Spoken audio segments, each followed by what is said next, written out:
শোন হদল, শুনলাম তোর শ্বশুর বলে অসুস্থ। তা বাবা যা না একবার দেখে আয়। তোরে দিয়ে তো আবার কোনো কিছুর বিশ্বাস নাই। কি কথা বলতে বাবা, কি কথা বলিস, সবাই তোরে ওই বাড়িতে হাসাহাসি করে, তোরে নিয়ে নানান কথা বলে। কি যে করি, মোর কপাল একখান, তোর মতো পুত্র জন্ম দিয়েছি। যা না বাপ, একবার শ্বশুরে দেখে আয়। শোন, আমি যা যা বলবো ঠিক তাই তাই বলবি, বাড়তি কোনো কথাই বলবি না, বুঝলি? বুঝলাম গো মা, বুঝলাম।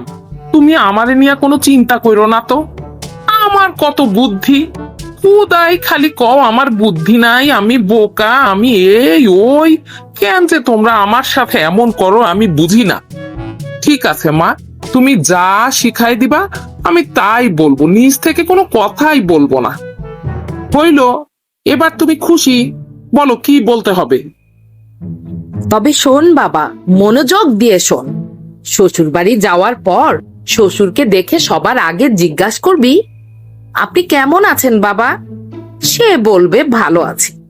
তখন তুই বলবি, এমনই তো কাম্য, এটাই তো আমাদের কাম্য, এমনটাই তো আমরা আশা করি। এরপর তুই বলবি, আপনি কি পথ্য করছেন? সে হয়তো বলবে, এখন আমি এটা খাচ্ছি বা ওটা খাচ্ছি। তুই বলবি, বাবা বাবা, অতি উপাদেয় পথ্য, এটাই খাওয়া উচিত, শরীরের জন্য খুব উপকারী। এরপর জিজ্ঞেস করবি, কোন ডাক্তার দেখাচ্ছেন? সে বলবে, অমুক ডাক্তার দেখাচ্ছি। তুই বলবি, বাবা বাবা, খুব নাম করা ডাক্তার সে, উনি তো খুবই নাম করা, ওনাকে দেখান, আপনি শিগগিরই ভালো হয়ে যাবেন। বুঝলি বাপ? হ্যাঁ গো মা, হ্যাঁ, আমি তাই বলবো। তুমি কোনো চিন্তা করো না তো, যা যা শিখিয়ে দিছ তাই তাই মুখস্থ করে রাখবো, তাই তাই জিজ্ঞেস করবো। তুমি একদম কোনো চিন্তা করো না তো। সবসময় কিন্তু হাসি হাসি মুখ করে থাকবি বাপ, কেমন? যতক্ষণ শ্বশুরের সাথে কথা বলবি একদম মুখটা হাসি হাসি করে রাখবি।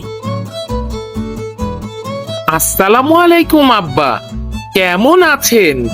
শুনলাম আপনি নাকি অসুস্থ। রোগের জ্বালায় মরেও বেঁচে আছি, আর বাঁচতে চাই না, এবার মরলেই বাঁচি।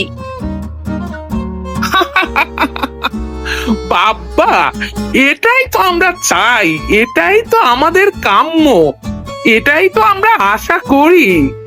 কি বলছো?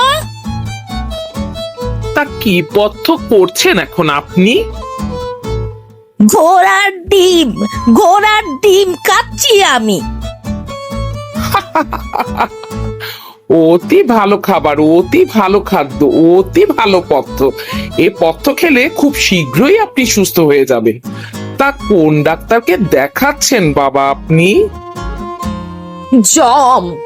জমকে দেখাচ্ছি আমি। বাবা বাবা, বেশ নাম করা ডাক্তার, উনি অতি বড় ডাক্তার, অতি শীঘ্রই আপনি সুস্থ হয়ে উঠবেন। ওরে কে কোথায় আছিস? এই বেয়াদবটাকে এখান থেকে নিয়ে যা, আমি না হয় বাঁচবো না, এই বেয়াদবটা আমাকে মেরে ফেলবে। হদল রে হদল, তোর কি বুদ্ধি শুদ্ধি কোনো কালেই হবে না রে? ওরে হদল রে, আমি বলেছি বলেই কি তোরে এই কথাগুলোই বলতে হবে? কোন কথার সাথে কোন কথা যায় ওটুকু বোঝার বুদ্ধিও কি তোর হয়নি কি রে? কি বলতে কি বলিস, তুই কি নিজেও কিছু বুঝিস নি রে?